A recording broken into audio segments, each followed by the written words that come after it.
bikin dada kita sempit. Dan bagaimana cara melapangkannya? Ya, karena tadi di antara ciri hati yang tercahayai itu adalah dada yang lapang, senang, bahagia hidupnya. Jadi yang mau saya sampaikan 5 hambatan cahaya. Karena kan judulnya light up ya, light up your Ramadan. Ada beberapa hambatan yang ini meredupkan cahaya hati kita. 5 hal yang meredupkan cahaya hati kita. Nah ini perlu kita lepas dengan beberapa latihan jiwa. Riyadhah batin. Jadi yang diolah tuh Bapak Ibu bukan cuma fisik. Kita sering dengar istilah olahraga kan. Bukan cuma raga yang diolah, batin juga perlu diolah. Bahkan kalau dalam istilah psikologinya itu emotional fitness. Ya. Jadi fitness itu bukan cuma urusan fisik, tapi urusan mental, urusan psikologis, urusan emotional, itu ada fitnessnya juga. Jadi istilahnya emotional fitness itu bahasa kerennya. Kalau bahasa umumnya ya riyadhah batin, latihan jiwa. Ya. Nggak bisa kalau nggak latihan Bapak Ibu. Harus latihan. Kan proses belajar tuh 3 tahap. Tahu, mau, mampu. Coba diulang. Tahu, mau, mampu. Itu berkesinambungan. Beberapa orang tuh belajar cuma berhenti di tahu. Dia pikir setelah tahu selesai.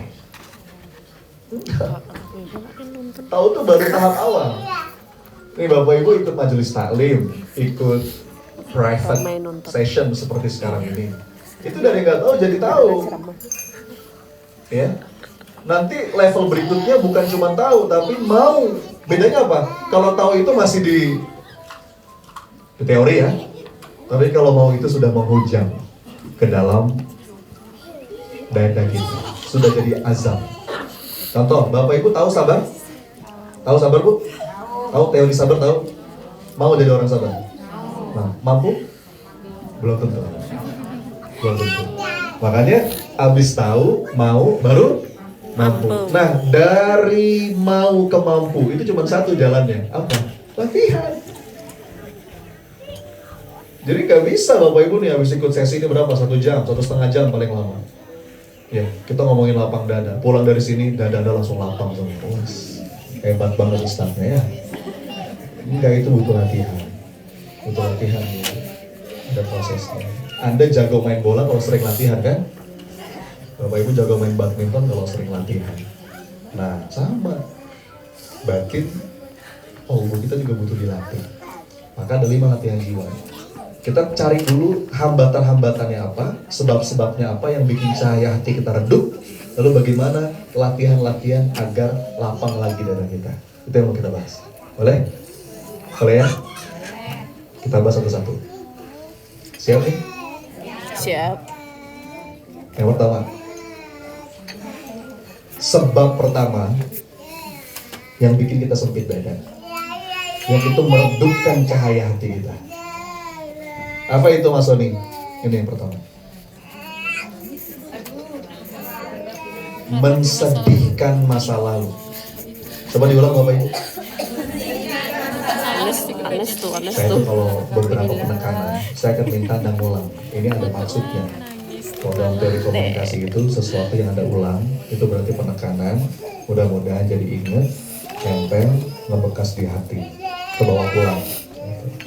Jadi kalau saya minta Anda mengulang apa yang saya sampaikan, nggak peduli semudah apapun, diulang aja ya.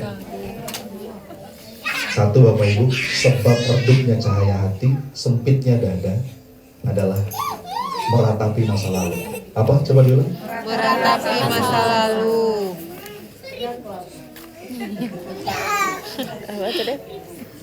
Bapak Ibu, masa lalu itu bukan untuk diratapi, bukan untuk disedihkan, tapi untuk kita ambil pelajaran. Kemudian apa nih yang bisa kita perbaiki hari ini. Makanya saya mau bilang, perhatikan. Ada 2 kata yang akan membuat Anda menderita dalam hidup. Mau tahu nggak? Kalau nggak mau tahu nggak apa-apa. 2 kata yang akan membuat Anda menderita dalam hidup. Mau tahu? 2 kata itu adalah seandainya saja. Coba diulang. Seandainya saja. Sekali lagi, Seandainya saja. kalau Anda masih suka ngomong dua kata itu, saya pastikan hidup Anda menderita. Bahkan kata Rasulullah, Bu, ini bisa jadi dosa. Itu pintu masuk ke setan, ngomong seandainya saja. Gak boleh dalam urusan takdir. Ya. Apalagi malam-malam sebelum tidur gitu ya, sambil bengong, ngomong gimana? Seandainya saja, suamiku bukan yang itu. Iya. Udah punya cucu ngomong gitu. Itu pintu masuk setan. Bahkan punten Bapak Ibu, dalam urusan sekecil apapun gak boleh kita ngomong seandainya saja. Contoh ya, Anda lagi jalan, naik mobil, naik motor. Ada dua pilihan arah nih Pak, Bu. Anda pilih belok kanan, belok kiri gitu. Belok kanan. Begitu belok kanan, macet. Terus ngomong gimana kita? Seandainya saja tadi saya belok kiri. Itu nggak boleh Bapak. Serius saya. Ya. Tapi katakan apa kata Rasulullah? Qadarullah wa ma syaa. Putar balik aja. Tapi nggak usah ngomong seandainya saja. Yang sudah. Itu ada hikmahnya dan pasti baik pada akhirnya. Ambil pelajaran. Apa yang bisa kita perbaiki? Bukan untuk diratapi terus. Ya. Kemarin ada seorang pengusaha, ibu-ibu, pengusaha travel. Beliau tinggal di Jakarta, beliau terbang ke Solo untuk ikut kelas saya di Solo. Jadi dia nungguin kelasnya di Jakarta, belum ada jadwal di Jakarta. Waktu itu saya dapat jadwal di Solo. Beliau nggak terbang ke Solo, cuma pengen ikut kelas saya, kelas surrender namanya, setengah hari. Dia baru ketipu 10 miliar kalau misalnya. Habis ikut kelas saya, selesai kan? Dia datengin saya terus ngomong apa aja? Makasih. Kenapa Bunda? Saya lega. Kenapa Bunda? Dia cerita. Saya baru ketipu Mas. Sekian ya. 10 miliar Kemarin Mas saya masih ngomong kayak gitu. Ngomong gimana Bu?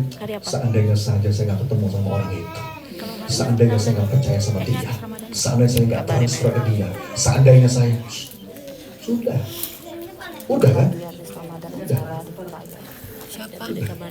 Siapa? Ustaz. Yang sudah katakan pada Allah Ustaz. Apa yang bisa kita perbaiki? Kalau kita ada salah kita Itu ngomong. ya. Apa yang bisa kita perbaiki? Jadi Bapak Ibu, jangan sering-sering ngomong seandainya saja. Itu pintu masuk syaitan kata Rasulullah. Ya, semua urusan itu bisa jadi baik kalau kita sikapi dengan iman. Bahkan kata Rasulullah, ajaban li amril mu'min, inna amrahu kullahu khair. Yang pegang medianya. Semua urusan orang-orang yang beriman itu baik. Update-nya. In asabatu syarra'u syakar fakana khairul lahu wa in asabatu sabar fakana khairul lahu. Kalau kita sikapi dengan tepat, jadi baik tuh, enak atau enggak enak? Ya, maka ya, terus latihan jiwanya gimana Mas? Apa nama latihan jiwa untuk bisa melapangkan dada agar cahaya hati kita nggak redup gara-gara meratapi masa lalu? Apa nama latihannya Bapak Ibu? Nih nama latihannya. Apa? Ridho. Itu latihan jiwa yang pertama. Apa Bu Pak? Yakin semua ada hikmahnya dan semua pasti baik pada akhirnya. Maka akhlak pertama seorang mukmin Bapak Ibu, untuk yang sudah terjadi ya, sebelum akhlak yang lain, itu apa? Ridho. Self acceptance kalau dalam bahasa kerennya. Bapak Ibu lagi beres-beres lemari, beres-beres buku, tiba-tiba kegeser, ada ensiklopedi jatuh dari atas Bu. Tahu ensiklopedi Bu? Kalau jatuh kena kepala gimana Bu rasanya Bu? Books. Ini sudah terjadi nih. Akhlak pertama apa yang kita berikan? Saya nggak terima. Siapa yang naruh? Oh gimana nggak terima? Udah jelas tanda terimanya kan? Apa tanda terimanya tadi? Maka Bu, Pak, nih latihannya nih. Latihan ridho. Caranya banyak Pak. Misal, di antara riadohnya ya. Ada satu doa yang jangan sampai Anda lupa baca setiap pagi, setiap petang. Doanya Anda udah hafal dari TK. Ini doa dahsyat Bapak Ibu. Iya betul. Bahkan kata Rasul dalam sebuah hadis, kalau kita baca doa ini sepenuh jiwa, ini kalimat Rasul ya. Kalau kita baca doa ini sepenuh jiwa, Allah wajib meridhoinya. Raditu billah. Besok gak doa? Doa yang mana kira-kira? Raditu billahi. Iya. Raditu Billahi rabba. billahi rabba wa bil islami dina wa bi Muhammadin sallallahu alaihi wasallam nabiyya. Tentu bukan cuma baca. Kalau baca anak TK juga bisa. Tapi kita jiwai, kita maknai betul apa yang kita baca. Jadi gini ayah bunda, dalam hidup ini itu terkadang yang terjadi sesuai dengan apa yang kita inginkan. Betul? Kadang-kadang gitu tuh, selaras tuh. Kita kepengen A, takdir Allah A. Aman tuh. Kita doanya A, Allah kabulkan A. Pernah ngalamin? Oh pasti pernah. Pasti pernah. Lagi-lagi. Hamil kedua, pengen ya Allah punya anak perempuan. Perempuan. Yang ketiga, pengen ya Allah perempuan lagi yang ketiga. Perempuan lagi. Kadang-kadang apa yang kita minta Allah kabulkan sesuatu. Pernah ngalamin ya? Ada kemungkinan kedua. Yang terjadi kita minta A, tapi yang dikabulkan B. Kenapa? Karena menurut Allah B itu lebih baik dan lebih kita butuhkan. Masalahnya kadang-kadang mata kita ke A terus. Pokoknya A ya Allah, A. Gak mau yang lain. Gayanya pakai istiqoroh. Istiqorohnya gini, ya Allah. Kalau dia baik jodohkan kami ya Allah. Kalau dia gak baik perbaiki dia ya Allah. Beristiqoroh. Dia kena virus harusitis. Apa nama virusnya? Harusitis. Itu banyak kok, panjang hadisnya. Terkadang tuh Allah ngabulin doa kita, Allah konversi dalam bentuk yang lain, Allah hindarkan kita dari musibah, ya Allah tolak bala. Jadi dalilnya tolak kok. Apa dalilnya? Wa asa an takrahu syai'an wa huwa khairul lakum wa asa an tuhibbu syai'an wa huwa syarrul lakum. Boleh jadi kamu gak suka sama sesuatu padahal itu baik. Boleh jadi kamu suka sama sesuatu padahal itu gak baik. Wallahu ya'lamu wa antum la ta'lamun. Allah yang maha tahu, kamu gak tahu. Jadi jangan sok.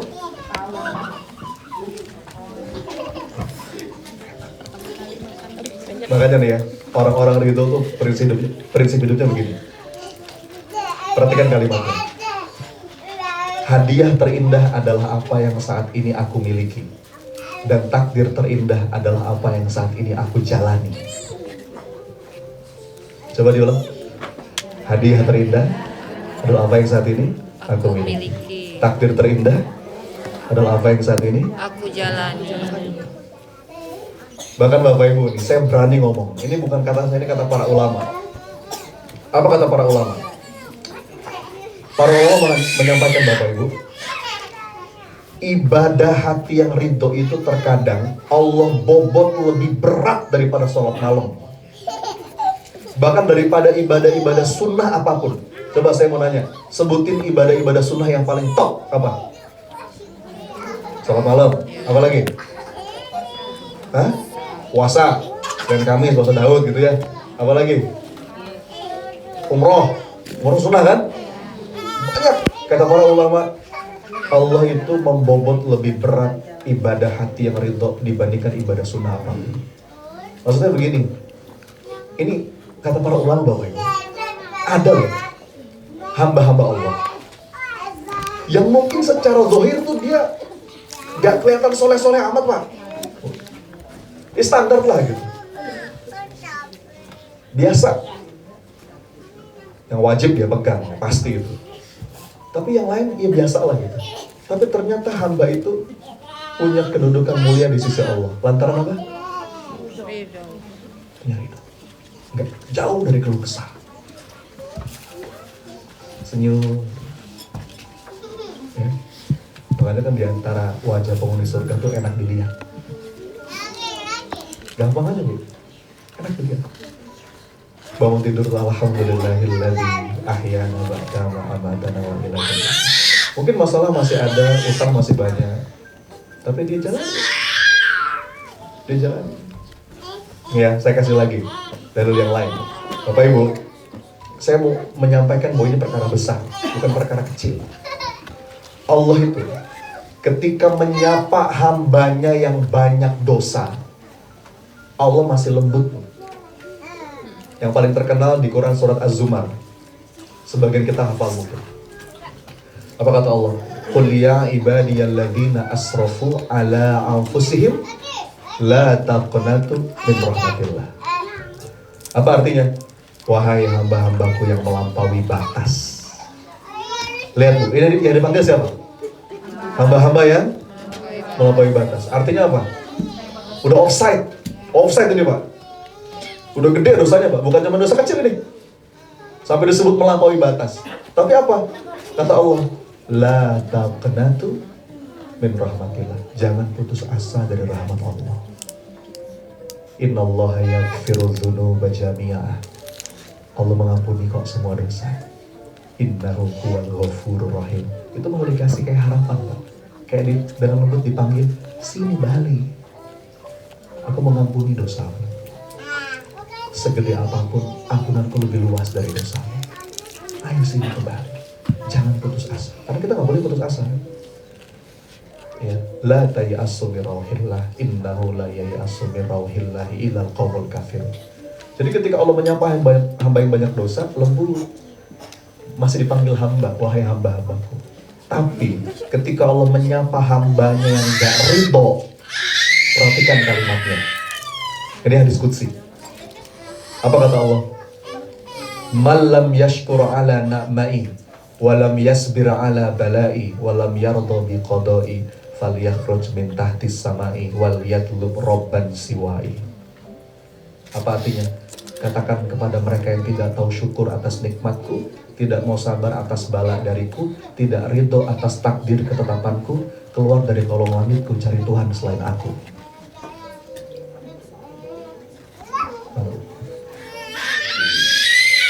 Anda masih berpikir ini hal kecil.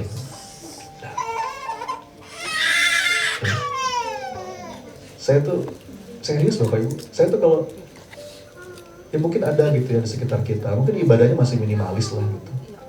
Tapi dia tuh happy, senyum, gak pernah ngeluh gitu dalam hidupnya. Itu tuh percikan penghuni surga tuh kelihatan ya. Ya. Jadi ini perlu hati.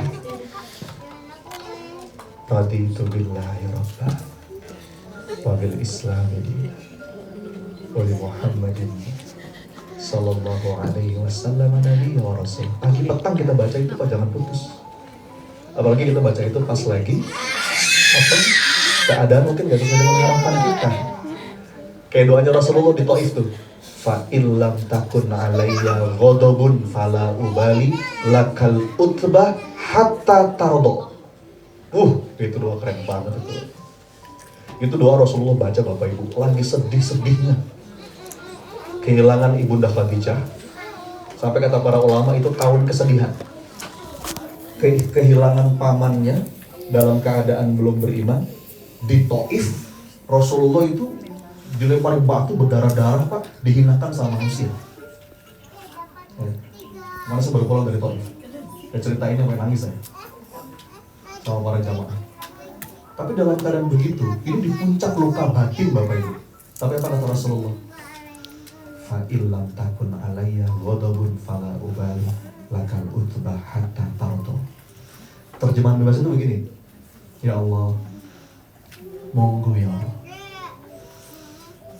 Jika ini kodoknya, apapun yang kau tetapkan, kaya, miskin, sehat, sakit, dipuji, dicaci, dideketin, dijauhin, mendapatkan atau kehilangan, dijunjung atau dibanting,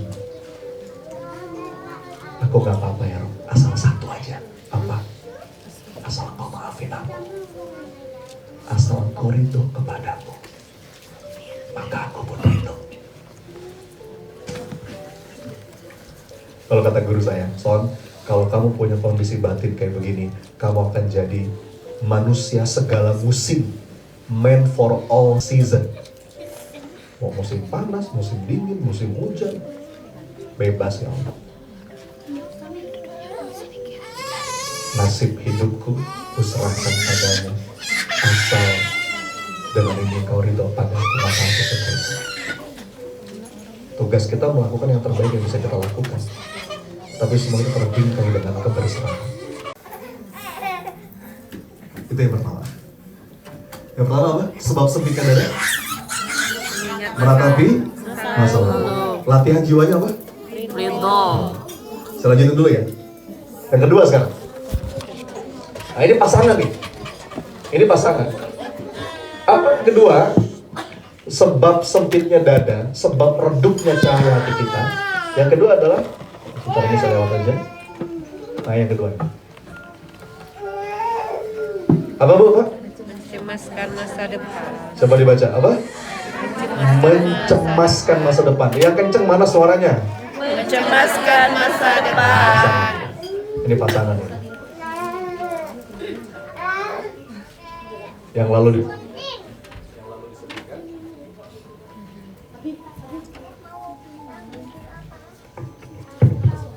lalu disedihkan, yang di depan.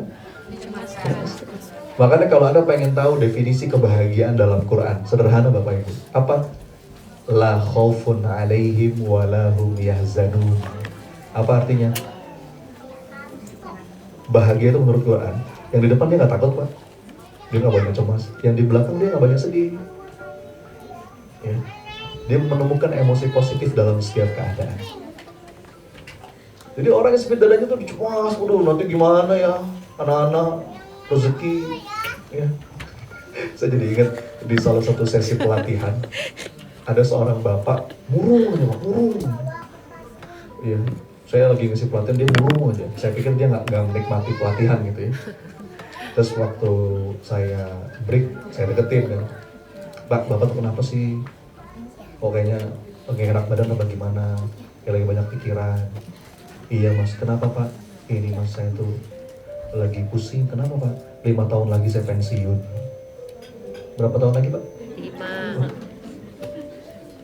Pak, kalau mau stres nanti aja Pak. Jangan dari sekarang. Ya. Jadi, ini apalagi ini jelas bisikan setan ditakut-takuti. Ya, takut gini, takut gitu, rezeki, masa depan anak. Enggak. Kecemasan atas masa depan itu juga ada kita sendiri. Maka, latihan jiwanya apa?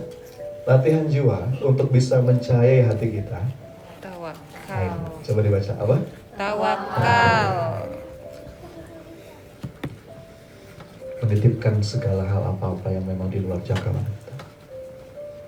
Tawakal itu Bapak Ibu, ya sebetulnya bahasa sederhananya nitip. Titip ya Allah.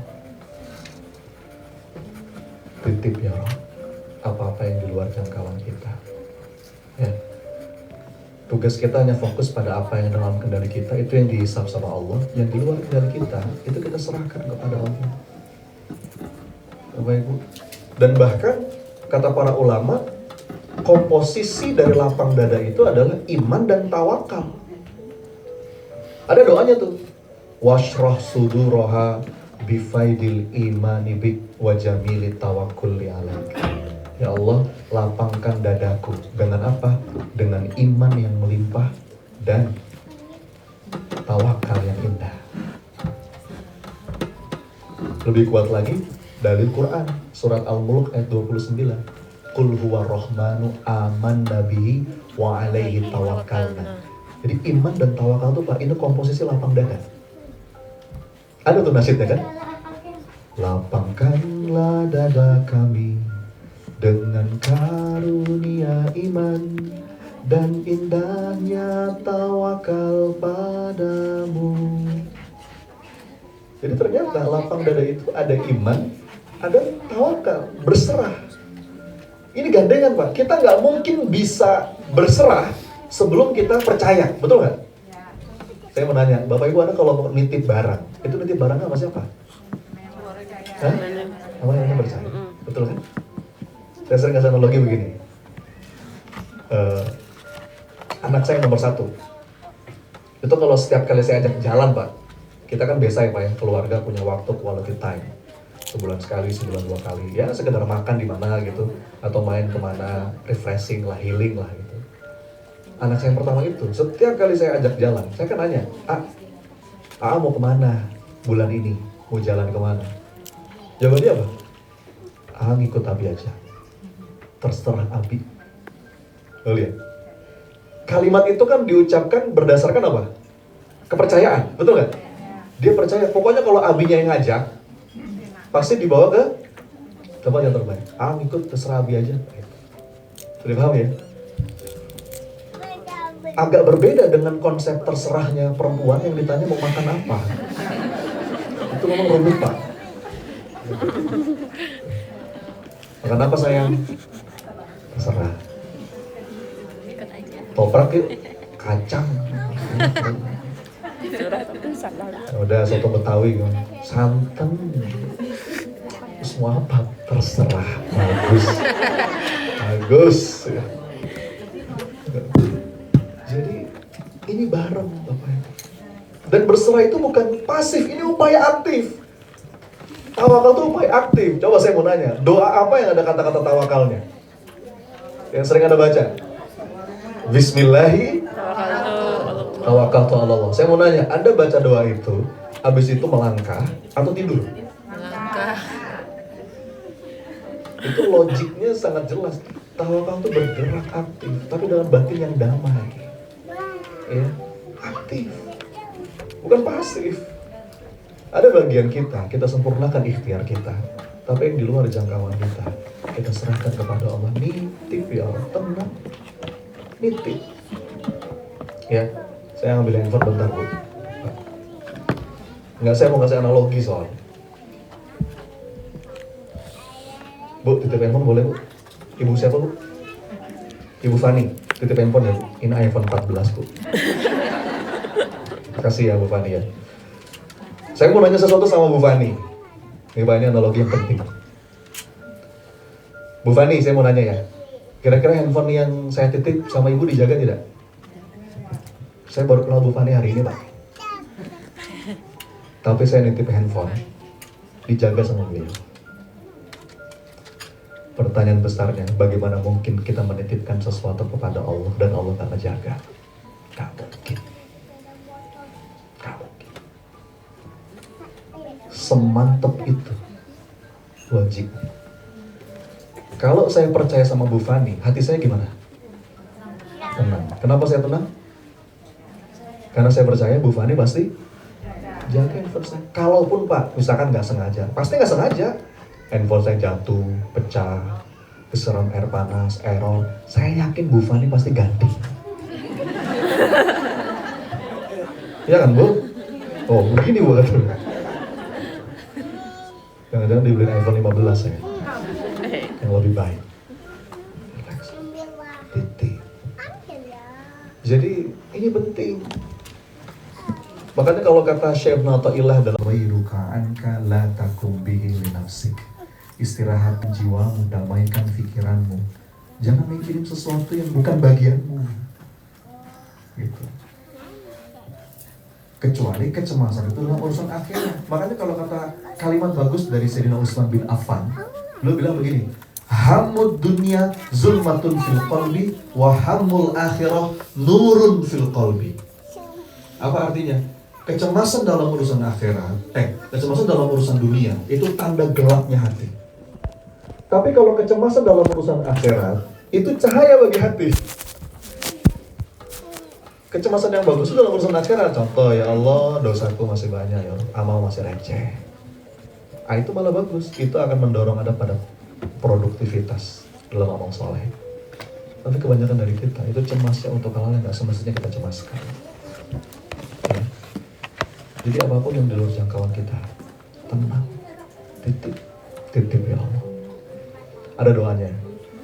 Ya Hayyu ya Qayyum bi rahmatika astaghith wa aslih li sya'ni kullahu Wala wala takilni takilni ila nafsi tarfata ain. Doa nitip tuh. Hafalin tuh. Ya. Jadi banyak banget. Jadi cari doa-doa yang itu betul-betul kita kayak nitipin urusan kita kepada Allah. Apa-apa yang memang di luar jangkauan kita. Ya. Karena yang Allah hisab itu hanya apa yang dalam kendali kita. Menyerahkan urusan kita. Yang di luar kendali kita itu tuh gak dihisab sama Allah. Masalahnya kita tuh terlalu banyak mikir sesuatu yang di luar kendali. Makanya disebut overthinking. Kita sendiri. Overthinking Jadi, itu apa? Thinkingnya over. urusan kita. Ya. Ada yang perlu kita pikirin, ada yang perlu kita ikhtiarkan, tapi ada yang perlu kita serahkan. Gak semua perlu kita pikirin, Bapak Ibu. Nah, makin jelas peta kendali ini, makin nyaman kita dalam hidup. Oke ya? 2. Coba diulang. Sebab sempitnya dada. 1 apa? Meratapi masalah. Latihan jiwanya apa? Ridho. Yang kedua? Mencemaskan Masa masa depan. depan. Latihan jiwanya apa? Tawakal. Tawakal. Ya, tawakal. Tawakal itu upaya aktif Bapak Ibu. Berserah ya. Berserah itu dalam Quran ada 3 kata. 1 tawakal. Fa idza azamta fatawakal 'ala Allah dalam Quran surat Ali Imran. Yang kedua tafwid. Jadi ini berserah juga artinya. Cuma beda di pos waktu. Kalau tawakal itu berserah sebelum kita bergerak. Setelah kita punya azam, kita punya tekad. Jadi punya tekad dulu. Ya, kita punya goals, kita punya tujuan, kita punya strategi. Nah, sebelum kita bergerak, tawakal. Bismillahirrahmanirrahim. Nanti setelah kita bergerak, apapun hasilnya itu berserah lagi. Nah, berserah di sini disebut dengan tafwid. Dari kata fawada yufawidu tafwid. Ini kalimatnya Nabi Musa di Quran surat Ghafir. Wa ufawidu amri ilallah. Nabi Musa tuh Bapak Ibu, Nabi Musa ini udah ikhtiar nih. Berdakwah kepada Fir'aun. Datang baik-baik Pak. Nabi Musa itu gak pakai otot dakwahnya. Baik-baik. Perintahnya begitu. Qaulan layyinan. Lembut. Ya, dakwahnya. Argumen semua diberikan. Mukjizat diperlihatkan, tongkat jadi ular, cahaya keluar dari pakaian. Tapi Fir'aun itu nggak ada tanda-tanda bakal beriman, malah makin dablek. Nah, di titik puncak apa kata Nabi Musa? Wa ufawidu amri ilallah. Aku serahkan urusanku kepada Allah. Jadi kalau tawakal itu sebelum bergerak, kalau tafwid itu berserah setelah kita melakukan yang terbaik. Ada lagi yang ketiga taslim. Taslim itu bingkai. Taslim kan, agama kita namanya apa? Islam. Islam itu kan maknanya ada salam, keselamatan, ada juga taslim, artinya keberserahan, berserah diri. Kalau bapak-bapak setiap hari Jumat pasti dengar tuh dari khotib, wala tamutunna illa fa antum muslimun. Jadi berserah itu upaya aktif, itu poin saya. Ketika Anda berserah kepada Allah, justru Anda nggak bisa dihentikan. Anda nggak akan menyerah dengan apapun. Puas. 2, 3 sekarang. Nah ini trio nih. Ini trio tragis. Kalau Anda punya gejala 3-tiganya, hidup Anda tragis loh. Tadi yang pertama apa? Meratapi masa lalu. Yang kedua? Yang ketiga apa? Nah ini yang ketiga. Apa yang ketiga? Menikmati. Sudah.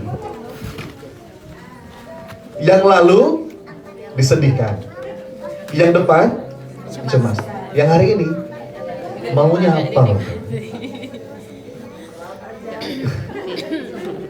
Ini trio tragik, nerakanya dunia.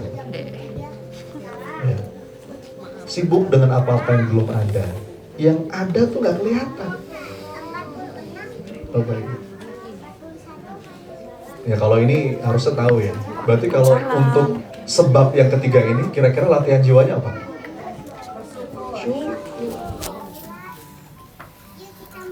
Menyadari, ya Allah, betapa. Saya mau cerita Bapak Ibu. Saya hampir setiap bulan berangkat umroh ya, karena saya punya travel. Biasa tugas nemenin jamaah. Umroh saya yang terakhir itu agak beda Bapak Ibu. Bedanya apa? Biasanya itu Bapak Ibu, umroh itu kan kita jadikan momentum untuk saya udah punya tuh, nanti di Raudhah mau doa ini mau minta ini di depan Ka'bah di Multazam ini doa saya. Kemarin tuh Pak, umroh saya yang terakhir Bu, itu sampai apa ya? Tidak terucap di lisan saya. Kenapa tadi? Karena saya tuh kemarin ngelihat video ya, yang video di Gaza itu di Palestina. Ya Allah. Itu seorang bapak yang meluk anaknya, masih lucu-lucunya bapak ibu. Sudah meninggal ya, tadi tembak apa dibom sama Zionis.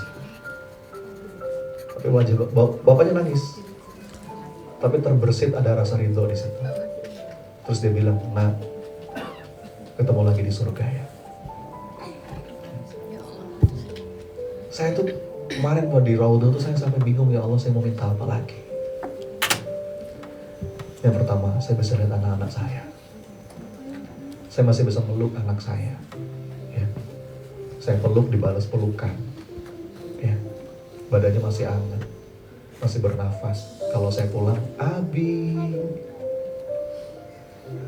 Terus di sisi yang lain muncul tuh bayangan video-video Gaza. Saya bilang, ya Allah, apalagi yang mau saya minta? Nikmatmu banyak. Ya. Ada lagi tuh video kemarin tuh seorang ibu yang nangis bu, dikasih roti. Udah berapa hari tuh gak makan tuh, lagi viral dia. Dikasih roti sampai nangis tuh ibu itu. Tiap hari kita makan enak bapak ibu. Apalagi ya Allah yang mau saya minta? Ya. Kita masih punya tempat berteduh, gak kehujanan, gak kepanasan. Walaupun mungkin sebagian masih ngontrak. Di Gaza itu ada video bapak-bapak yang rumahnya hancur, tinggal puing-puing gitu, dibom sama Zionis. Tapi ketika diwawancara, yang keluar apa dari lisannya? Alhamdulillah. Alhamdulillah. Saya bengong kemarin. Ya Allah, apalah saya mau doa apa lagi? Nikmatmu banyak ya Allah. Sampai akhirnya saya ketemu, oh iya ada satu yang perlu saya minta tetap. Yang itu belum tentu saya punya, tapi mereka punya. Apa itu? Ampunan dan rahmat dari Allah. Maka bu, kemarin tuh terakhir umroh saya, doa saya itu aja. Lagi tawaf, lagi sa'i. Rabbikfir warham wa anta khairur rahimin. Itu aja. Ya Allah ampuni aku, sayangi aku. Ya Allah ampuni aku, sayangi aku. Ya. Jadi bu, kalaupun kita ngerasa hidup kita lagi susah, Bapak Ibu, saya bersumpah demi Allah, ini gak pakai insya Allah Bapak Ibu. Saya bersumpah demi Allah, setiap satu kesulitan itu pasti bareng dengan minimal 2 kemudahan. Ini gak pakai insya Allah Bapak Ibu, karena ini dalil Quran, ini kaidah kehidupan, kaidah Quran. Anda semua udah hafal ayatnya. Yang mana? Fa inna ma'al usri yusra. Terus inna ma'al usri yusra. Itu surat apa? Al-Isyrah kan? 56 ya. Ini Bapak Ibu, ini kalau kita lihat, itu kan seperti 2 kalimat yang diulang-ulang. Betul nggak? Fa inna ma'al usri yusra. Terus inna ma'al usri yusra. Sebagai orang awam nih, itu kayak kalimat yang diulang, betul nggak? Oke, kalaupun cuma itu yang kita tangkap, itu aja udah kabar bahagia. Kenapa? Karena makna pengulangan itu penegasan. Ya. Kalau saya ngomong sama panitia, Bu, insya Allah saya datang ke Pekanbaru. Insya Allah saya datang ke Pekanbaru. Saya ngomong 2 kali. Itu artinya apa? Saya sedang menegaskan. Kalaupun cuma kita tangkap pengulangan, itu aja udah kabar bahagia. Dan ternyata Bapak Ibu, para ulama itu jeli melihat ayat ini. Itu bukan cuma pengulangan. Kenapa bukan pengulangan? Karena ketika menyebut kesulitan, Allah pakai alif lam. Al-usri. Ya. Kalau pakai alif lam dalam kaidah bahasa Arab, itu artinya ma'rifah, sesuatu yang definitif, sesuatu yang jelas barangnya. Tuh, yang itu. Al-usri. Fa inna ma'al usri. Tapi ketika menyebut kemudahan, Allah nggak pakai alif lam, bukan al-yusra, tapi yusra saja. Fa inna ma'al usri. Nggak ada alif lamnya. Kalau nggak ada alif lam, itu berarti nakiroh, sesuatu yang indefinitif, yang kemungkinannya lebih banyak. Apa kesimpulan dari para ulama? Itu artinya kesulitan di ayat yang kelima dan kesulitan di ayat yang keenam sama, barangnya sama. Tapi kemudahan di ayat yang kelima dan kemudahan di ayat yang keenam tidak sama. Karena nggak ada alif lam. Maka demi Allah saya bersumpah, ini nggak pakai insya Allah. Kalau Anda merasa punya satu kesulitan, itu pasti Mas Oni susah mas hidup saya mas. Aduh, ini kesulitan saya mas. A, B, C, D, 50 kesulitan. Berarti bersama dengan itu minimal ada satu kemudahan. Demi Allah saya berjanji. Tapi kenapa nggak nampak mas? Mata kita nggak kebuka. Nih saya kasih analogi Bapak Ibu. Ya, ada seorang murid bertanya kepada gurunya, "Guru, ajari aku makna kebahagiaan." "Guru, ajari aku makna kebahagiaan." Kata gurunya, "Benar kamu mau belajar?" "Benar guru." "Oke, kalau gitu sekarang kamu saya kasih tugas." "Apa guru tugasnya?" "Ambil segelas air," kata gurunya, "penuh, isi penuh. Kemudian kamu bawa segelas air ini," kata gurunya, "masuk ke dalam hutan, ada hutan di situ, di pojok sana hutan kecil, kebun begitu. Masuk ke situ, bawa gelas air ini, kamu jalan, kamu susuri hutan itu sampai keluar, sampai ke ujungnya. Nanti saya nunggu kamu di ujung hutan itu. Tapi satu syaratnya." "Apa syaratnya guru?" "Tidak boleh tumpah." "Gitu guru?" "Iya. Pokoknya kalau tumpah setetes kamu balik lagi. Nggak boleh tumpah syaratnya."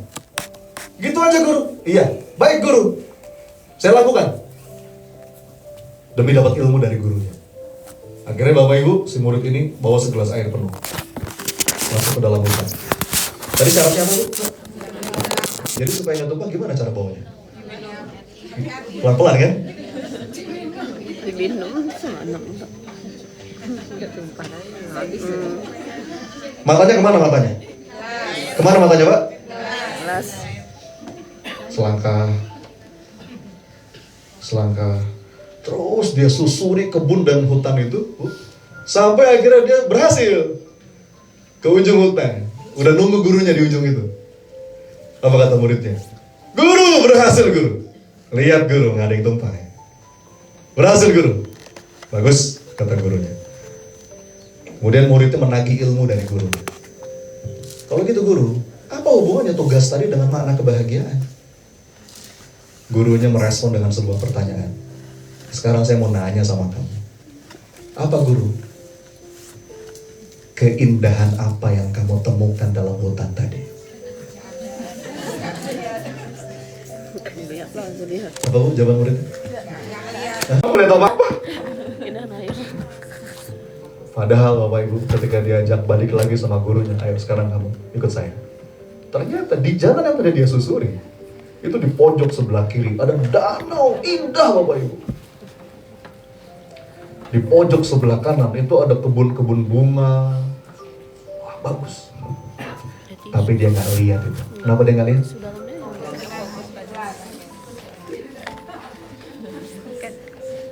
Ini masalah kita, ini kesulitan kita. "Ada mas, hidup saya susah mas." Berat mas.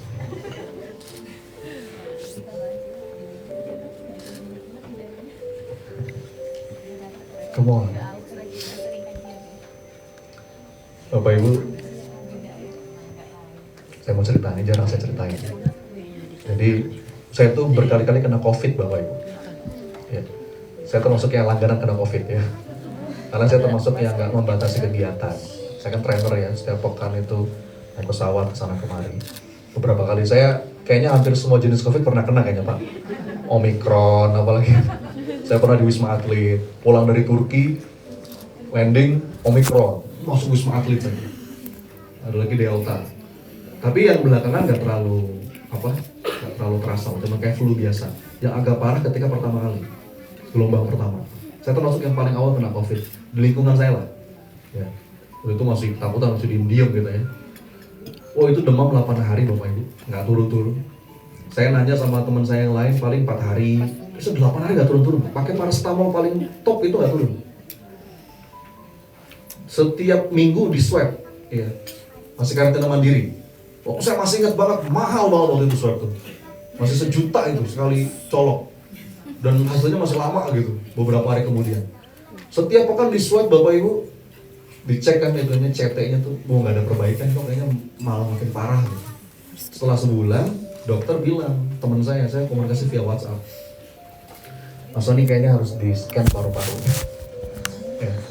Baik dok, saya scan paru-paru di Rumah Sakit Pertamina Jaya tuh di dekat Jakarta Pusat. Di scan paru-paru saya ternyata ada apa namanya GGO lah, ada apa namanya kayak semacam ya abu-abu gitu ya. Kayak kata dokter itu, Mas kayaknya nggak bisa deh karantina mandiri, harus di rumah. Saya sama ibu saya waktu itu ke rumah sakit, anak-anak saya, istri saya juga kena, tapi mungkin nggak terlalu parah. Itu Bapak Ibu, ya Allah, itu pengalaman yang nggak mungkin saya lupa. Nggak mungkin. Itu Pak, udah kayak mau giliran Pak. Followers TikTok. Hari ini saya masuk, besok itu kamar sebelah meninggal. Semoga selalu sadar. Kemarin masih ngobrol-ngobrol kok.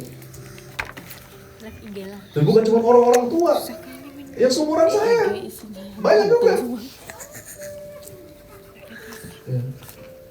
Besoknya lagi kamar sebelah kritis.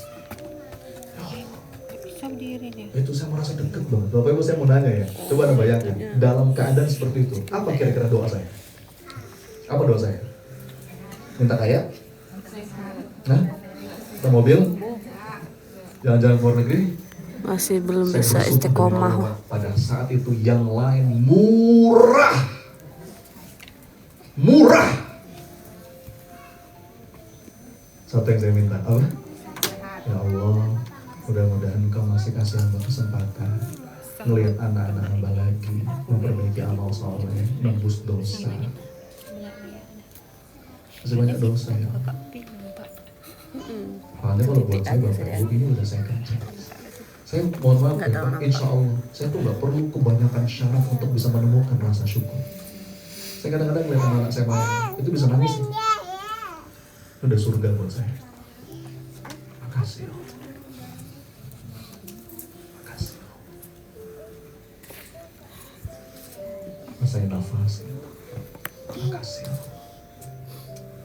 Ya, kalau kata guru saya, nikmat primer dalam hidup itu dua. Yang lain sekunder. Nikmat primer itu dua. Apa? Bernafas, bersujud. Coba diulang. Bernafas, bersujud. Kalau kamu masih nggak sadar betapa nikmat nafas ini primer, kata Imam Ghazali, main ke kuburan. Kamu tahu nggak apa yang paling diinginkan orang-orang yang sekarang udah dikubur? Apa? Hidup kembali. Ya Allah, boleh nggak hidup lagi bentar aja untuk memperbaiki amal. Yang kedua Bu, nikmat sujud. Makanya kalau sujud itu dinikmati, gak semua orang Bu diilhamkan, diberikan taufik untuk sujud. Udah yang lain mau sekunder. Kadang-kadang kita tuh untuk bisa bersyukur kebanyakan cara. Bahagianya bahagia jika. Mas, saya baru bahagia jika. Nah. Saya mau ngajak praktek, boleh nggak? Boleh ya? Nanti ini bisa Anda pakai, ini di Ramadan ini enak banget. Namanya gratitude prayer. Jadi Bapak Ibu, gak usah lama-lama, saya minta waktu Anda bentar aja. Beberapa menit aja. Boleh? Jadi kalau bisa dimatikan lebih enak lampunya, biar terasa ya. Ngapain Mas Sony? Kayak apa, iktikaf. Dalam hitungan yang ketiga, Bapak Ibu, sederhana. Saya minta Anda pejamkan mata. Kemudian, Anda coba bayangkan dalam benak Anda, hal-hal apa saja sih? Pokoknya yang kalau Anda ingat itu, Anda tuh ngerasa berterima kasih sama Allah. Ya. Kalau bisa di sesi ini semuanya praktek ya. Termasuk kameramen Mas, praktek dulu Mas.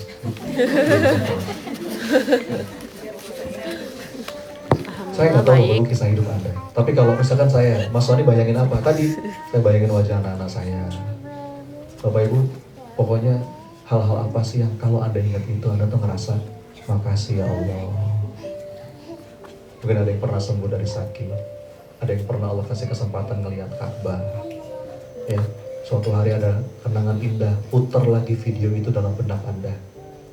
Pokoknya sesuatu yang kalau Anda bayangkan, Anda tuh ngerasa, makasih ya Allah.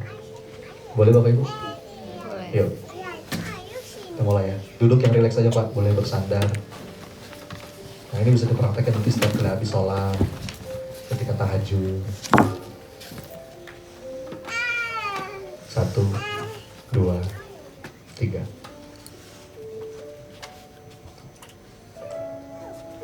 Bapak Ibu saya minta waktunya bentar aja. Nggak lama-lama kok. Hanya beberapa menit aja. Coba Anda hadirkan dalam bayangan Anda. Hal-hal apa sih? Pokoknya yang kalau Anda ingat itu, Anda tuh merasa berterima kasih sama Allah.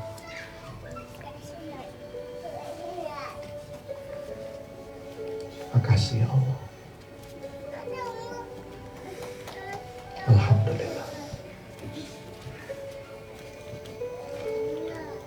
Mungkin ngebayangin orang-orang yang Anda cintai.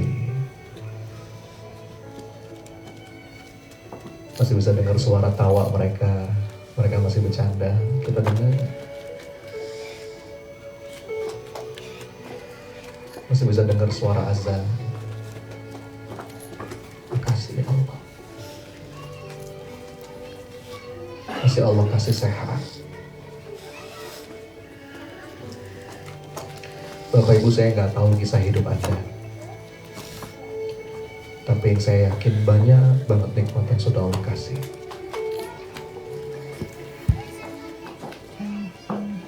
Makasih ya Allah. Tadi siang makan masih enak ya Allah. Tadi malam juga tidur nyenyak. Makasih ya Allah.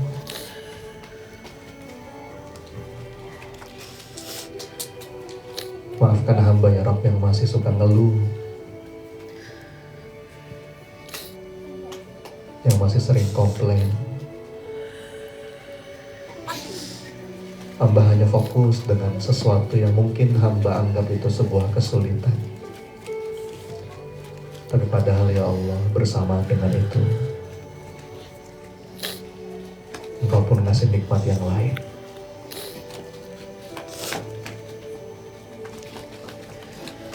Engkau ngasih rezeki yang lain.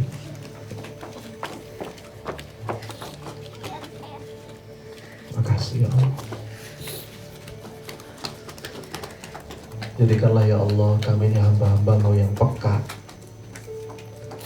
terhadap limpahan karunia. Rabbi auzi'ni an ashkura nikmataka allati an'amta alayya wa ala walidayya wa an a'mala salihan tardahu wa adkhilni bi rahmatika fi ibadika shalih. Makasih ya Allah.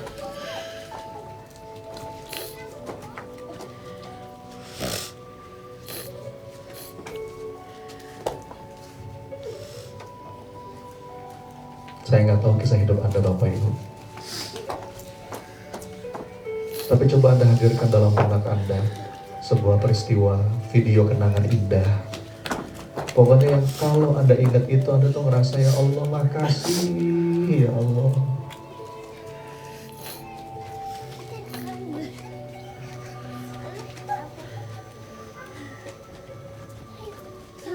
Sekali-kali Bapak Ibu, setiap habis sholat itu, isi doa kita bukan hanya meminta, tapi isi doa kita tuh pengen berterima kasih sama Allah.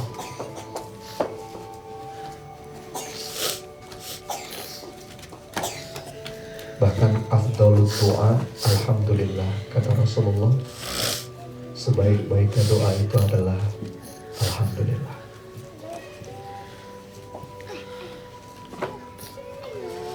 Terima kasih Bapak Ibu. Ini praktekin nih, ini latihannya nih.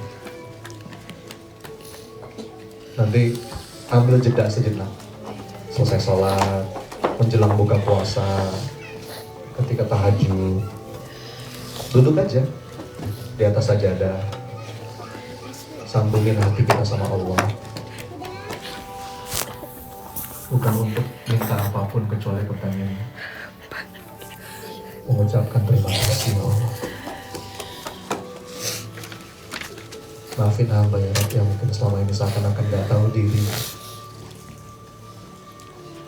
atas limpahan karunia-Mu, sibuk dengan apa yang belum ada. Gitu ya. Nah, kita lanjut. Yang keempat sekarang. Boleh nyalain lagi lampunya kalau mau. Yuk coba kita ulang. Yang pertama apa? Sebab sempitnya dada meratapi masa lalu. Latihan jiwanya gimana? Ridho. Yang kedua, mencemaskan masa depan. Latihan jiwanya apa? Tawakal Allah. Yang ketiga, tidak menikmati masa kini. Latihan jiwanya gimana? Bersyukur. Syukur. Yang keempat sekarang. Ini gak kalah penting ini. Apa sebab keempat yang meredupkan cahaya hati kita, membuat dada kita sempit? Yang keempat adalah ketika kita sibuk dengan pandangan orang. Kita sibuk dengan apa kata orang. Kita meletakkan kebahagiaan kita di mulut orang. Capek Bapak Ibu. Ya. Itu tuh mulut orang, pandangan orang, itu tuh di luar kendali kita. Itu tuh nggak ada hisapnya buat kita. Orang mau ngomong apa tentang kita, itu tuh nggak ada hisapnya buat kita. Jadi nggak perlu kita pikirin.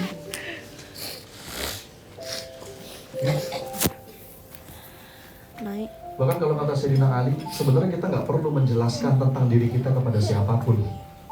Kenapa? Karena orang tuh kalau sudah benci, nggak percaya itu, betul? Iya. Tapi orang kalau sudah suka, nggak butuh itu. Jadi nggak usah kebanyakan klarifikasi. Klarifikasi boleh, naik boleh, maksudnya naik apa nih? Sudah, tenang aja. Nggak bisa gitu bikin semua orang puas, betul? Kalau kata Imam Syafi'i, inna ridhon nas ghayatun la tudrak. Berharap semua orang suka sama kita mustahil. Nggak bisa. Ada aja Bapak Ibu. Masih ingat kisah tentang ini Luqmanul Hakim yang bapak sama anak bawa keledai, masih ingat Pak? Gimana ceritanya? Bapak sama anak bawa keledai. Anaknya di atas keledai, bapaknya di bawah, mereka jalan. Acara ceramah dan motivasi gitu. Ngomong orang nggak? Iya. Apa kata orang? Gitu tuh anak zaman sekarang tuh, nggak punya adab sama orang tua. Enak-enakan dia di atas, bapaknya suruh jalan. Tuh anak macam apa kayak gitu tuh? Emang tuh anak zaman sekarang nggak punya etika. Bapaknya dengar, nak, salah nak, tukeran ya. Bapak di atas, kamu di bawah. Tuntun keledainya. Jalan mereka. Ngomongin orang nggak? Salah nggak? Salah. Apa kata orang? Kasihan anaknya. Kok ada ya bapak tega sama anak? Ada ya orang tua kayak gitu. Enak-enakan dia duduk di atas, anaknya suruh jalan nonton keledai. Nggak habis pikir sih ada bapak kayak gitu. Dengar bapaknya. Nah, salah nak. Sini kamu naik. Kita naik berdua. Mereka berdua di atas keledai, bapak dan anak. Jalan keledai. Ngomongin orang? Salah bang? Apa kata orang? Itu contoh bapak sama anak yang gak punya peri kebinatangan. Keledai kecil dinaikin berdua, zolim itu. Tega sama binatangnya. Ada manusia kayak gitu. Bener, nah salah, nah udah kita turun lah, turun. Bapak sama anaknya turun, udah kita tuntun aja keledainya. Jalan mereka. Dia ngomongin orang kan? Salah? Apa kata orang? Bodoh banget ya. Ngapain bawa keledai cuma dituntun, gak dimanfaatin, capek-capek. Bodoh banget orang itu. Pusing bapak ini. Akhirnya apa? Saking bingungnya, udahlah saya gendong aja keledainya. Nah sekarang semua sepakat mereka orang gila. Capek. Jangan meletakkan kebahagiaan itu di mulut orang. Ya. itu bikin sempit badan. Gak bisa. Ya. Lagi pula Bapak Ibu, ini saya mau ngasih tau rahasia nih ya. Saya mau ngasih tau rahasia. Ini kita aja ya. Gitu aja. Hari ini kita meninggal, besok lusa tuh orang lupa sama kita. Betul? Betul. Iya. Ini ada sebuah kalimat dari salah seorang ulama. Dia bilang begini, seandainya engkau tahu betapa cepatnya manusia melupakanmu setelah engkau wafat, maka engkau tidak akan sudi mencari perhatian siapapun. Bu, Pak, hari ini kita meninggal, besok lusa orang lupa sama kita. Iya kan? Ada lah yang masih ingat anak, pasangan. Ya, nggak lama lah Pak. Setahun, 2 tahun. Habis itu apa? Mereka sibuk lagi dengan dunianya. Kita akan dilupakan. Terus ngapain kita jungkir balik cari pandangan orang? Nih Bapak Ibu, besok lusa saya meninggal. Nggak lama ada lupa sama saya. Rugi banget saya kalau datang ke sini. Cuma pengen nyari pengakuan, pandangan. Apa dong? Untungnya buat saya. Maka yang perlu saya pastikan, saya datang ke sini, mudah-mudahan niat saya ikhlas, saya tulus, kalau ada manfaat jadi amal soleh, udah. Ya. Ngapain itu dengan orang tuh? Untungnya apa? Ya. Pujian orang itu nggak bisa nganterin kita ke surga. Hinaan orang itu nggak bisa nganterin kita ke neraka kok. Ya. Relax. Nah terus latihannya gimana Mas? Supaya kita nggak disempitkan dada dengan yang kayak begini. Nama latihannya ikhlas. Apa nama latihannya? Ikhlas. Ikhlas itu apa sih? Ketika sudah putus harapan di hati kita, kecuali hanya kepada Allah. Ya, saya lihat ngomong cuma 1 jam jadi lama begini. Mau maghrib aja. Ikhlas tuh. Selama kita masih banyak berharap kepada manusia, itu patah hati yang disengaja. Makanya kalau mau latihan konkretnya Bapak Ibu, nih saya kasih ya. Ini buat jadi mudah-mudahan ini bisa jadi PR kita di Ramadan. Nih Pak latihannya, Bu. Lakukan amal-amal rahasia. Apa? Bapak Ibu, nggak semua harus dirahasiakan. Ada amal-amal yang harus nampak. Nampak. Sholat berjamaah di masjid, nampak lah, masa sembunyi-sembunyi sih? Sedekah pun kadang-kadang harus ada yang nampak, supaya jadi syiar, jadi motivasi. Kenapa riwayat sahabat sedekah sampai ke kita? Umar bin Khattab 50% aset, Abu Bakar 100% aset. Kok sampai ke kita? Karena ini terang-terangan kan? Ada amal yang perlu lakukan terang-terangan, nggak apa-apa Pak, terusin. Ya, tapi di samping itu ada amalan-amalan yang cuma Allah yang tahu. Bahkan istri kita, suami kita, anak kita nggak tahu. Anda akan merasakan manisnya ikhlas. Karena gini Bapak Ibu, kita misalkan sedekah di komplek rumah ya. Nih Ramadan biasanya banyak nih, santunan anak yatim. Kita bikin di komplek rumah. Mungkin kita ikhlas, insya Allah. Tapi kadang-kadang kalau di tempat yang orang kenal kita, itu suka ada benefit sampingannya, betul nggak? Ada aja tuh pujian, mungkin satpam jadi hormat gitu kan. Setiap kali masuk komplek, Pak Sodi. Coba sesekali, di lingkungan yang sama sekali nggak ada yang kenal sama Anda, ada sedekah di situ. Bahkan dalam jumlah yang lebih banyak daripada yang nampak. Anda akan merasakan manisnya ikhlas. Ya. Ramadan momentum. Bahkan istri aja nggak tahu, suami aja nggak tahu. Ya Allah. Apalagi ketika yang Anda berikan itu sesuatu yang bergetar gitu, ya Allah. Karena gini, kalau sedekah sama Bapak Ibu, saya mah nggak ragu lah. Ini wajah soleha semua, insya Allah. Amin. Ya. Apalagi kalau menurut data orang Indonesia itu orang yang paling murah hati. Data filantropi Bapak Ibu. Negara yang paling gemar bersedekah itu siapa? Indonesia. Jadi saya nggak ragu kalau sedekah ada udah sering. Tapi yang mau saya challenge Bapak Ibu, bukan cuma sedekah, tapi berikan sesuatu yang bergetar, yang kalau Anda kasih sampai nangis, hidup Anda berubah.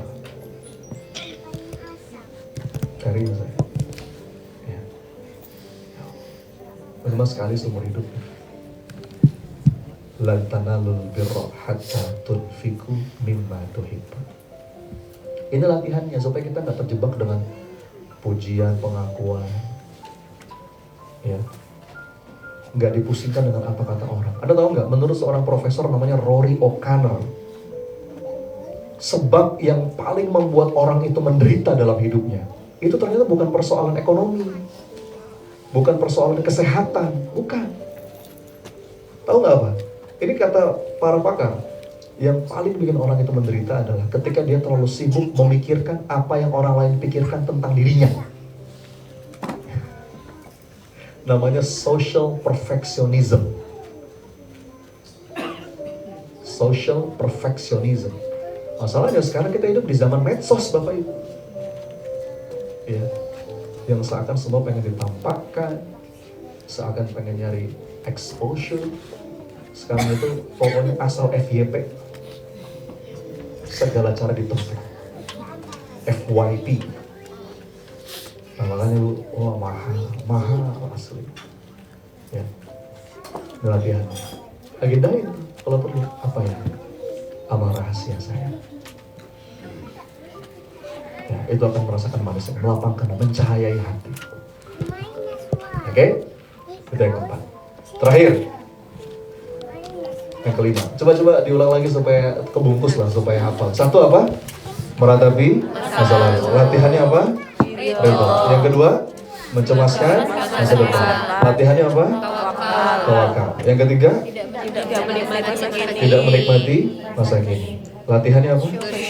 Syukur. Yang keempat, meletakkan kebahagiaan di mulut. sibuk dengan apa kata orang, pandangan orang. Kita meletakkan kebahagiaan kita di mulut orang. Latihannya apa? Ikhlas. Bahkan orang-orang ikhlas itu diucapin terima kasih aja nggak ngarep. La nuridu minkum jaza'a wala syukura. Ya. Termasuk Pak punten ini sama anak, sama pasangan, ngasih aja. Ngasih cinta, ngasih pendidikan, ngasih yang terbaik. Dia balas apa nggak sama kita itu bukan urusan kita. Ya. Udah puas dengan balasan dari Allah. Ya. Terakhir yang kelima Bapak Ibu, sebab sempitnya dada adalah nih. Coba dibaca. Apa? Tidak mau memaafkan.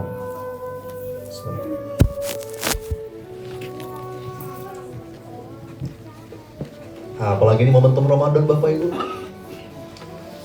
Jadi sebetulnya yang paling afdol itu maaf-maafan sebelum Ramadan. Ya. Kalau kita kan jadi budaya, maaf-maafannya kapan? Nggak apa-apa, itu bagus, diterusin. Tapi yang paling afdol itu justru ada maaf-maafannya ini. Iya, ditelepon, nih ngumpul lagi kumpul nanti sesama komunitas, saling ridho.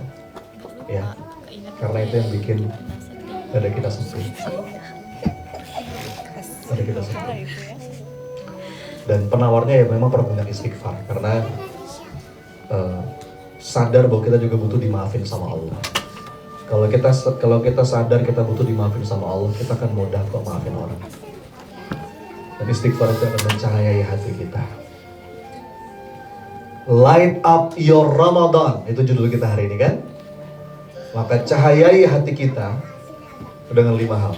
1, latihan ridho. Yang kedua, latihan tawakal. Yang ketiga, latihan syukur. Yang keempat, latihan ikhlas. Dan yang kelima, perbanyak istighfar. Maka mudah-mudahan itu yang akan membuat hati kita tercahayai, ya, tercahayai. Ramadan kita penuh cahaya, ya, dan Allah ridho, Allah terima dari ibadah kita. Keluar dari Ramadan kita menjadi sosok yang baru. Amin. Saya kembalikan kepada pembawa acara, terima kasih. Mungkin ada beberapa menit yang sempat untuk diskusi, mungkin 1-2 orang. Nanti kita tutup dengan doa. Ya, silakan. Assalamualaikum warahmatullahi wabarakatuh. Waalaikumsalam warahmatullahi wabarakatuh. Boleh kita berikan tepuk tangan terlebih dahulu untuk Ustadz Lani. Baik, langsung saja ya. Kita buka untuk 2 penanya terlebih dahulu. Ada yang ingin bertanya Bapak Ibu? Saya kasih ya. Barangkali di sebelah kanan saya ada yang ingin bertanya, baik.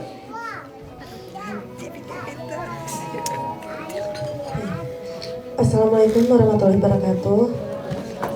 Perkenalkan saya Arina Amini. Saya seorang mantan PNS. Saya ingin bertanya Pak Ustadz. Jadi ketika saya memutuskan untuk resign, itu awalnya karena yang tadi dibilang, karena terlalu memikirkan mulut orang lain. Nah seperti itu. Kemudian saya ngikutin sekolah PPA.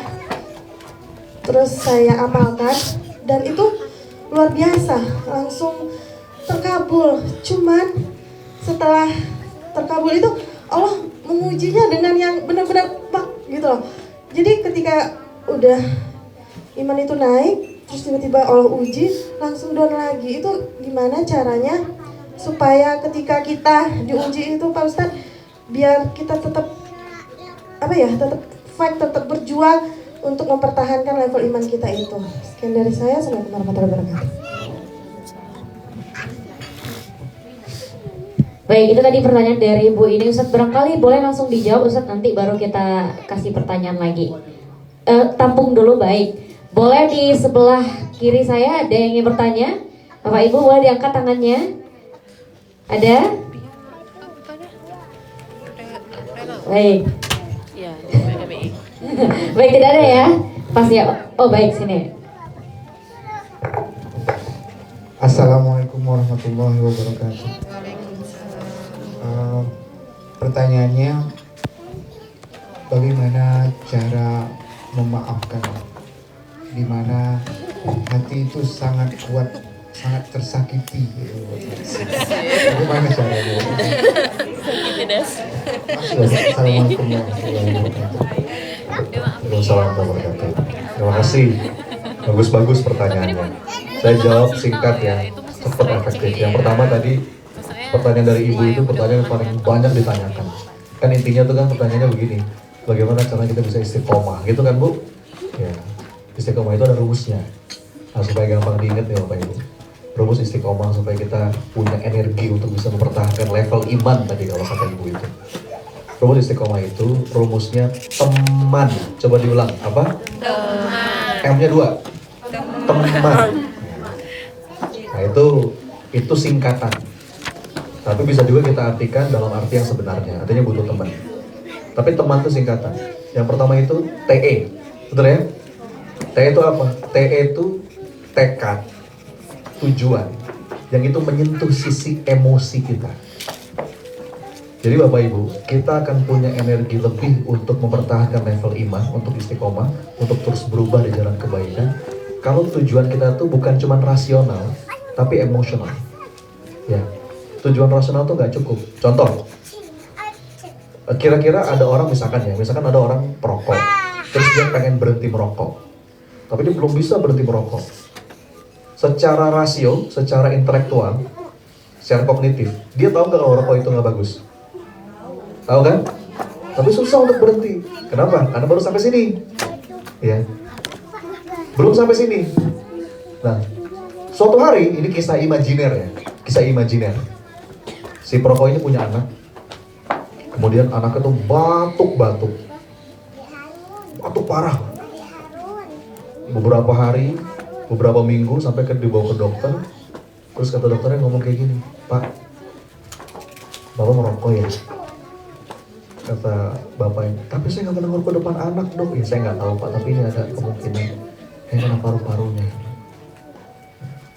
Bapaknya terpukul luar biasa. Pertanyaan saya Bapak ini, besoknya berubah nggak tuh si Bapak? Kenapa? Sampai sini Pak.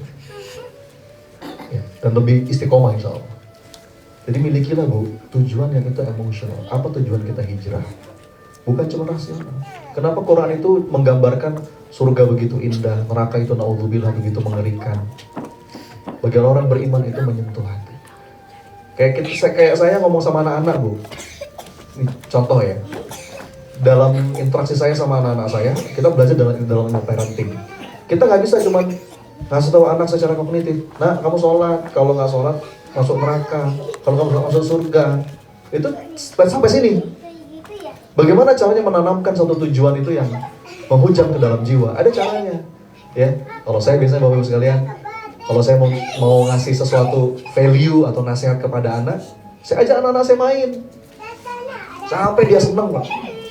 Ke playground, kita guling-guling bareng. Ya. Wah, lagi seneng begitu. Saya ngomong sama anak saya, "Nah, kamu pengen gak kita bareng-bareng lagi di surga kayak gini?" Mau Abi. Itulah kenapa Abi nyuruh kamu sholat. Abi pengen di surga bareng-bareng lagi sama kamu kayak gini. Beda gak berasa? Jadi Ibu cari tujuan yang menyentuh sisi emosi. Kalau saya Bu, saya 3. Saya tuh sangat terobsesi.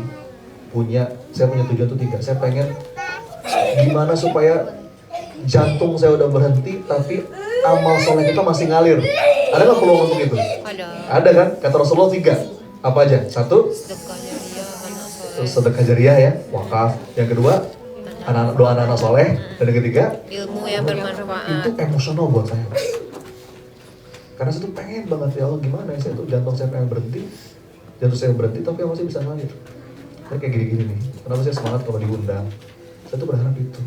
Kalau ada 1-2 kalimat lah yang itu mungkin menginspirasi Bapak Ibu. Ya. Ya saya berdoa ya Allah semoga jadi amal jariah ini buat saya. Ya. Saya bikin konten, itu lihat. Itu bikin energi saya nggak habis-habis. Ya. Saya tuh disuruh bikin konten-konten ngomong itu energi saya tuh ada terus. Karena saya punya tujuan yang emosional. Jadi TE itu Bu, supaya energi kita kuat mempertahankan level iman, milikilah tujuan yang emosional, bukan cuma rasional. Cari tujuan yang itu menyentuh hati kita. Ya. TE. Terus M. M-nya ada berapa tadi? 2. M yang pertama mentor. Ini perlu mentor. Ya apapun Anda sebut guru, ustadz, ustazah, memang perlu pendamping. Itu perlu pendamping. Hijrah sendirian itu berat. Ya. Perlu pendamping, tempat kita bertanya. Saya punya mentor saya banyak. Saya kalau lagi futur, salah satu cara saya datangin ustadz saya. Kadang-kadang dia nggak ngomong apa-apa Bu.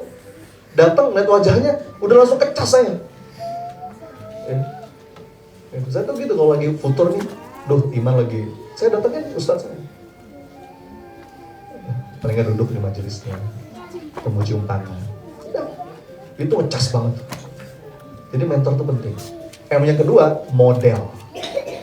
M yang pertama apa? Mentor. Yang kedua, model. Bedanya apa? Kalau model tuh mungkin dia nggak kenal kita, tapi dia tuh sosok yang saya tuh pengen kayak dia.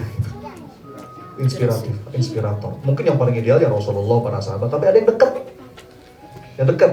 Saya punya model-model yang pokoknya kalau ngeliat dia tuh bikin saya ingat Allah. Ya, saya pengen kayak dia. Itu jadi energi gitu. Nah, tapi kalau mentor tuh dia kenal kita kenal dia. Tempat kita bertanya itu penting Bu. Punya guru, punya ustadz, punya ustazah itu penting. Ya, jangan sampai kita ngaji gurunya Google, nah itu bahaya. Ya. Ada yang ngebimbing tetap, ada ustadz supaya kita terarah. TE, tadi TE-nya apa tadi? Tujuan ya, menyentuh emotionally touch, tersentuh secara emosi. M yang kedua, mentor. M1 mentor, M yang kedua, model. Terus terakhirnya an, kan teman ya. An itu saya ambil akhirannya. An itu lingkungan, nah itu penting juga Bu. Jadi memang bagus nih Ibu tergabung di komunitas Huraiyah, itu ya. Huraiyah, itu bagus Bu. Itu akan ngejaga insya Allah. Komunitas kebaikan itu ngejaga. Banyak lah sekarang komunitas kebaikan. Dan an yang kedua itu bangun kebiasaan. Kebiasaan itu tindakan kecil yang berkelanjutan, bukan sekali 2 kali. Ya. Jadi jangan langsung mikir nggak pernah ada perubahan itu terjadi karena sekali 2 kali tindakan, enggak. Makanya amal yang paling dicintai Allah itu adalah amal yang dawam meskipun sedikit. Jadi misalkan Mas saya mau bertekad, saya mau jadi ahli tahajud 11 rakaat, itu insya Allah nggak lama itu. Ya. Semalam 2 malam semangat ya. Nah, pelan-pelan aja. Cukup 2 rakaat, 1 witir mungkin. Atau sedekah mulai dari. Jadi itu akan lebih endurance-nya gitu ya, lebih panjang. Jadi itu formula supaya kita bisa mempertahankan level keimanan. Pertama, milikilah tujuan yang emosional betul ya Allah. Ya, ini yang mau saya tuju. Ini yang mau saya cari di dunia ini. Kita punya mentor, tempat kita bertanya, kalau kita lagi jatuh kita ada yang nyemangatin, kita punya model, kita punya komunitas yang mendukung, dan kita juga komitmen untuk membangun kebiasaan. Gitu ya Bu ya, itu jawaban singkatnya. Yang kedua, kita memaafkan. Bapak Ibu, iya memang, itu nggak mudah. Itu nggak mudah. Makanya, mungkin saya cerita pakai pengalaman pribadi aja lah. Saya pernah Bapak Ibu punya, bisa dikatakan dendam ya. Dendam yang cukup lama. Karena saya ditipu sama sahabat yang sangat dekat, sudah saya percaya. Nilainya miliaran Bapak Ibu. Dan sampai sekarang masih ada buntutnya. Sampai ke kepolisian. Mungkin kalau yang nipu kita orang yang gak kita kenal ya kita cuma sebel aja udah selesai. Ini yang nipu kita orang yang sudah sangat kita percaya, bahkan sahabat yang kita udah sayang sama dia. Tiba-tiba nipu kita itu kayak ditusuk dari belakang, sakitnya bukan main. Cukup lama rasa itu bersemayam di hati saya. Sampai Pak, suatu hari saya datang ke guru saya. Nah ini pentingnya punya mentor. Saya datang ke guru saya. Guru saya cuma ngomong gini Pak, sederhana. Tapi ini mengubah hidup saya. Apa kata guru saya? Son, masih mau dimaafin sama Allah Pak? Mau lah Ustaz. Kamu tahu nggak cara yang paling pasti untuk dapat maafnya Allah? Waktu itu saya jawab, istighfar Ustaz. Kata guru saya, bisa jadi, tapi belum tentu. Kenapa? Istighfar itu masih ada kemungkinan tertolak. Apalagi istighfarnya ibu-ibu kalau lagi marah. Gimana Bu? Astagfirullah. Artinya kalau kita nggak betul-betul sungguh-sungguh. Tapi ada satu cara yang lebih pasti kata guru saya. Apa? Banyak-banyak maafin orang. Kemudian Pak, guru saya membaca sebuah ayat. Ini ayat yang mengubah hidup saya. Boleh dicatat. Quran surat An-Nur ayat 22. Potongan ayat ini mengubah hidup saya. An-Nur ayat 22. An-Nur itu kalau nggak salah surat 24. Jadi 24, 22. Potongan ayat ini Pak, ini mengubah hidup saya. Di ujung ayat itu Pak, kalimat Allah indah sekali. Aduh, ini menurut saya ayat yang paling manis yang mengubah hidup saya. Allah bilang begini Bapak Ibu, waliyafu waliyasfahu ala tuhibbuna ayyagfirullahu lakum. Maafkan mereka, lapangkan dada. Emangnya kamu gak mau dimaafin sama Allah? Wah, ayat itu Bapak Ibu menghancurkan bongkahan batu di hati saya. Saya penasaran Bapak Ibu, saya kaji ayat ini. Ternyata asbabun nuzul ayat ini itu kisah apa? Kisah Sayyidina Abu Bakar Bapak Ibu. Bapak Ibu kenal Abu Bakar? Tahu Bapak Ibu. Tahu di mana Bu? Kita tahu kan? Abu Bakar itu orang baik hati, dermawan, senang nolong orang. Itulah Sayyidina Abu Bakar. Jadi ceritanya Bu, ada seorang sahabat Nabi namanya Mistoh. Mistoh ini Pak, sahabat Nabi yang secara ekonomi kekurangan. Abu Bakar itu setiap bulan bantu Bapak Ibu. Dibantu dicukupi kebutuhan keluarganya. Kalau dia ada keperluan Abu Bakar bantu. Mistoh dibantu terus. Sampai suatu hari, Mistoh ini ikut-ikutan nyebar kabar bohong tentang Ibunda Aisyah. Ibu tahu? Siapa Ibunda Aisyah? Istri Nabi sekaligus putri Abu Bakar. Kalau Anda pernah belajar sirah, pasti Anda pernah dengar sebuah peristiwa Ibunda Aisyah pernah dituduh selingkuh. Pernah ya? Pernah. Itu salah satu hoax terbesar di zaman Nabi. Dan itu cukup menggoncang hati Nabi Bapak Ibu. Karena waktu itu belum ada klarifikasi dari Allah. Nanti belakangan Allah yang klarifikasi, mensucikan Ibunda Aisyah. Tapi sebelum ada ayat turun, itu langsung terguncang. Santer sekali fitnah itu. Aisyah selingkuh dengan Sofwan. Namanya hadis Ru'if. Santer Pak. Aisyah dituduh selingkuh. Nah, si Mistoh ini Bapak Ibu, itu ikut-ikutan nyebar kabar bohong ini. Kalau bahasa kita sekarang, ikut-ikutan repost. Ikut-ikutan apa Pak? Nge-share. Abu Bakar tuh marah Bapak Ibu. Sampai Abu Bakar Pak ngomong kayak begini, pokoknya mulai sekarang saya gak mau bantu dia lagi. Itu sumpahnya Abu Bakar. Nah, turunlah ayat ini Pak. Surat An-Nur ayat 22. Kata Allah, wal yafu wal yasfahu ala tuhibbuna ayyafirullahu lakum. Apa artinya? Maafkan mereka, lapangkanlah dada. Kamu mau nggak kalau dimaafin sama Allah? Mendengar ayat itu Bapak Ibu, Abu Bakar nangis. Astagfirullah.